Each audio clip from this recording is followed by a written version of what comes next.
ابتدا میکنم به نام خدا که از دو حرف آفرید ارض و سما. نام حق بر زبان همه رانم که به جان و دلش همه خوانم. مالک و صانع و قدیم و حکیم، خالق و رازق و رعوف و رحیم.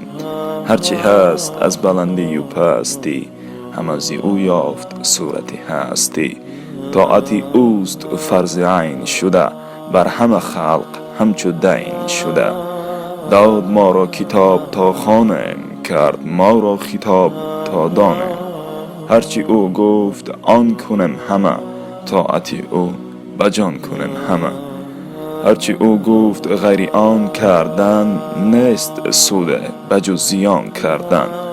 روز و شب طالب قبول ویم، پیروی امتی رسول ویم.